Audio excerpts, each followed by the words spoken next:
Hello friends, you are most welcome in physics in easy way. मित्रों, physics in easy वे में आपका बहुत बहुत स्वागत है। मित्रों, एग्रीकल्चर फिजिक्स में हम चैप्टर 7 घर्षण को पढ़ रहे हैं, जिसमें हमने घर्षण किसे कहते हैं, घर्षण बल क्या होता है, घर्षण बल के दो प्रकार स्थैतिज घर्षण बल एवं गतिज घर्षण बल को हमने देखा। साथ ही स्थैतिज घर्षण बल एवं गतिज घर्षण बल का स्थैतिज घर्षण गुणांक एवं गतिज घर्षण गुणांक से संबंध को हमने देखा। पिछले वीडियो क्लिप में हमने देखा था कि गतिज घर्षण बल एफ के इक्वल टू हमने लिखा था म्यू के इंटू आर। यहाँ आर जो है अविलंब प्रतिक्रिया है और जिसका मान होता है एम जी के बराबर। तो एफ के इक्वल टू म्यू के इंटू एम जी भी हम कह सकते हैं। और इसी के साथ हमने पढ़ा था एफ एस स्थैतिज घर्षण बल equal to mu S into R, या इसी को हमने देखा था F S equal to mu S into M. ये हमने देख लिया था। यहाँ पर m वस्तु का द्रव्यमान है और म्यू एस स्थैतिज घर्षण गुणांक तथा म्यू के गतिज घर्षण गुणांक है और g गुरुत्वीय त्वरण है। तो आज हम एक और नए टॉपिक को लेकर के आए हैं जिसका नाम है घर्षण कोण। और इस घर्षण कोण का स्थैतिक घर्षण गुणांक से जो संबंध होता है उसको हम आज देखेंगे। तो सबसे पहले तो हम देखते हैं कि घर्षण कोण क्या होता है। तो आइए देखते हैं घर्षण कोण।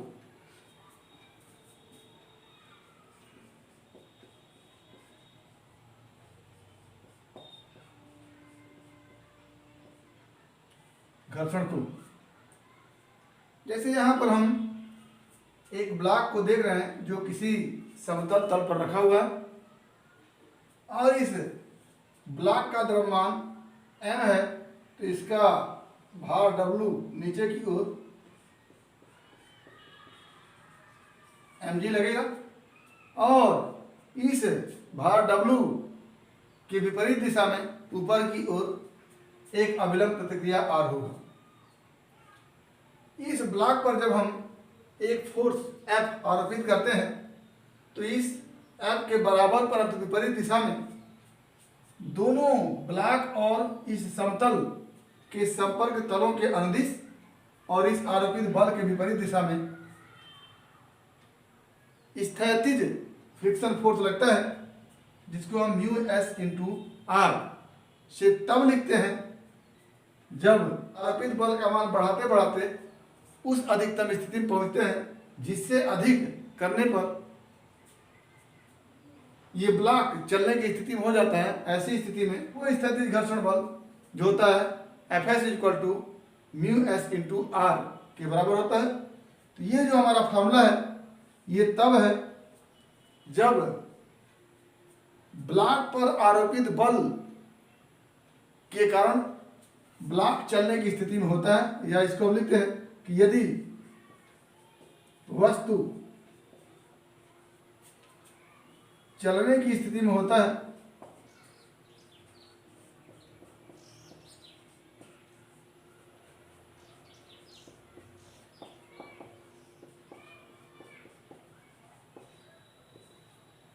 तब जो स्थैतिज घर्षण बल का मान होता है वो म्यू एस इंटू आर के बराबर होता है। अब यहां से हम देख रहे हैं कि अविलंब प्रतिक्रिया ऊपर की ओर और स्थैतिज घर्षण बल इस आरोपित बल के विपरीत दिशा में है तथा इस स्थैतिज घर्षण बल का मान म्यू एस इंटू आर के बराबर है तब जब ब्लॉक चलने वाला होता है। तो इस अविलंब प्रतिक्रिया एवं स्थैतिज घर्षण बल का जो परिणामी P होता है इस परिणामी P तथा अभिलंब प्रतिक्रिया के बीच का जो कोण होता है उसी को हम घर्षण कोण कहते हैं। तो घर्षण कोण की परिभाषा अगर हम लिखना चाहें तो लिखेंगे कि यदि किसी वस्तु पर बल आरोपित किया जाता है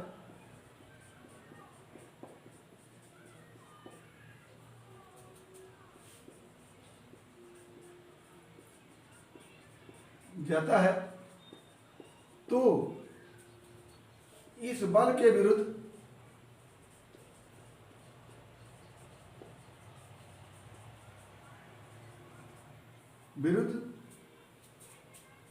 तथा बराबर स्थैतिज घर्षण बल लगता है।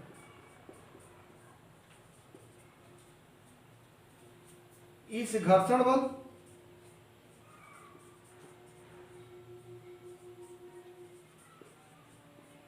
एवं वस्तु पर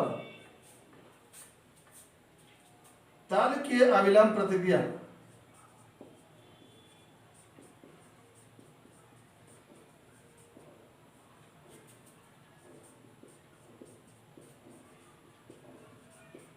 तल के अविलंब प्रतिक्रिया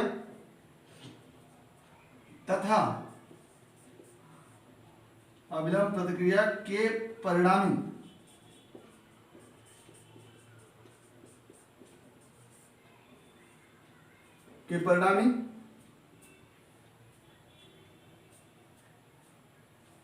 तथा परिणामी P तथा अविलंब प्रतिक्रिया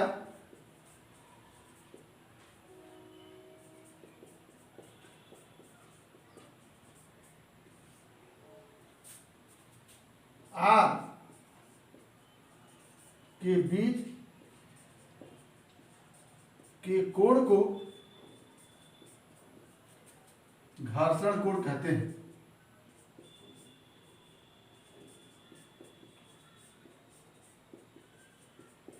घर्षण कोण कहते हैं। तो घर्षण बल एवं वस्तु पर तल के लंबवत प्रतिक्रिया के परिणामी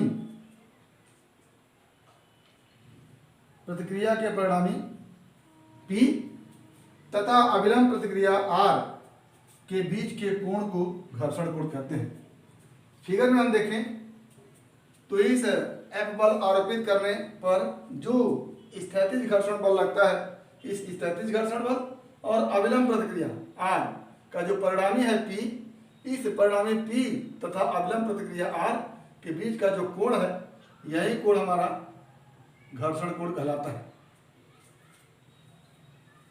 अब चित्र में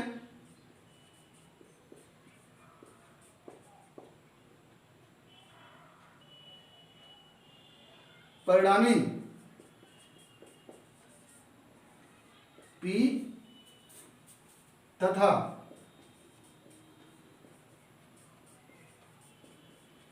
अविलंब प्रतिक्रिया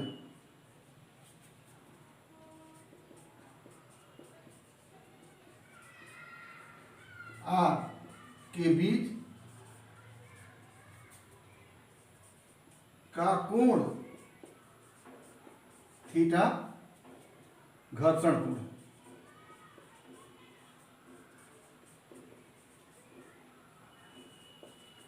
ये हमारा घर्षण कोण है। आसान सी भाषा में हम कहेंगे कि स्थैतिज घर्षण बल एवं अविलंब प्रतिक्रिया के परिणामी तथा अविलंब प्रतिक्रिया के बीच की कोण को घर्षण कोण कहते हैं। तो चित्र में ये कोण जो है वो घर्षण कोण है। अब आगे हम इस घर्षण कोण के बाद देखते हैं घर्षण कोण तथा स्थैतिक घर्षण गुणांक में संबंध क्या होता है। जैसे जब आरोपित बल के मान में वृद्धि करते हैं तो जैसे जैसे आरोपित बल के मान में वृद्धि होती है वैसे वैसे स्थैतिक घर्षण बल का मान भी इसी आरोपित बल के बराबर बढ़ता जाता है। एक स्थिति ऐसी आती है जब आरोपित बल का मान अधिकतम होता है, उससे ज़्यादा आरोपित बल करने पर ये ब्लॉक चलने वाला होता है। तो इस अधिकतम मान के बराबर जो स्थैतिक घर्षण बल होता है उसका मान म्यू एस इंटू आर के बराबर होता है। तो क्या लिखेंगे कि जब आरोपित बल का मान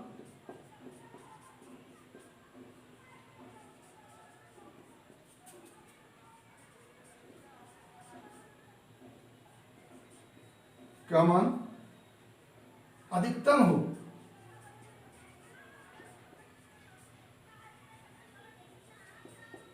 तथा इससे अधिक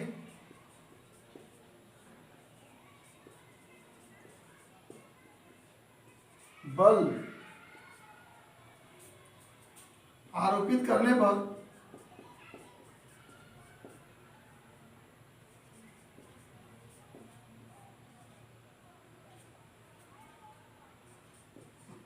वस्तु चलने लगता हो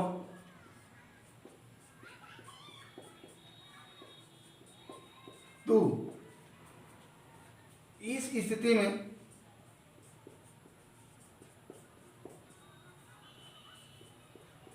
स्थैतिक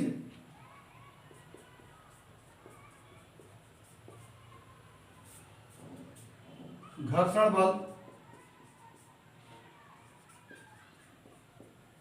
एफ एस बराबर म्यू एस इंटू आर के बराबर होता है।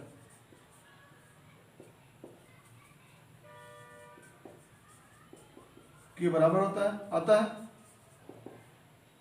इस स्थिति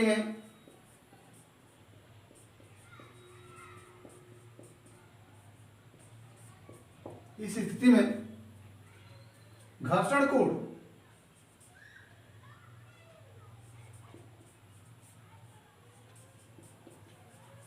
यदि थीटा हो तो चित्रानुसार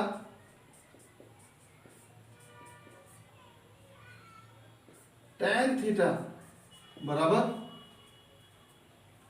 ये हमारा स्थैतिक घर्षण बल एवं अभिलंब प्रतिक्रिया का परिणामी P है और ये अभिलंब प्रतिक्रिया R है।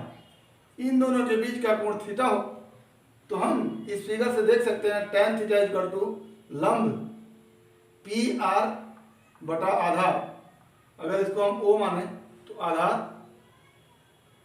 ओ आर, तो tan थीटा इक्वल टू हो जाता है P R upon O are बराबर पी आर के अंदर जो फोर्स है वो फ्रिक्शन फोर्स है। तो क्या लिखेंगे mu S into R upon O R को हम आर लिखेंगे, यानी पी आर यहां क्या लिखेंगे पी आर स्थैतिक घर्षण बल के अनुदिश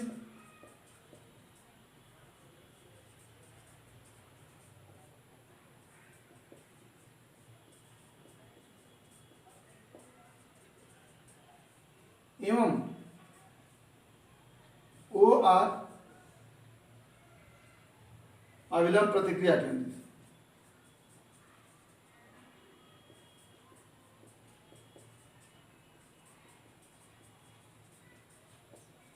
अविलंब प्रतिक्रिया के अनुदिश। तो यहां से tan थीटा इक्वल टू हो जाता है tan theta equal to mu S into R upon R, और ये बन क्या जाता है tan theta equal to mu S. ये हमारा घर्षण कोण तथा स्थैतिक घर्षण गुणांक में संबंध है। तो हमारा टॉपिक रहे कि घर्षण कोण किसे कहते हैं और घर्षण कोण तथा स्थैतिक घर्षण गुणांक में क्या संबंध होता है, तो दोनों हमने देखा। उम्मीद करते हैं कि आपको समझ में आया होगा। अगर इसमें किसी प्रकार की कोई समस्या हो तो आप हमारे YouTube चैनल के कमेंट बॉक्स में कमेंट करके या फिर हमारे WhatsApp नंबर पर कॉल करके अपनी समस्या का समाधान कर सकते हैं। अगला जो हमारा टॉपिक होगा वो होगा आनत तल पर घर्षण बल, जिसको हम अगले वीडियो क्लिप में देंगे। तो आज बस इतना ही। यदि वीडियो क्लिप पसंद आया तो प्लीज़ लाइक करेंगे, शेयर करेंगे और हमारे YouTube चैनल को सब्सक्राइब करेंगे, ताकि इस तरह का वीडियो क्लिप आप तक बिना किसी रिकॉर्ड के पहुंचता रहे। धन्यवाद।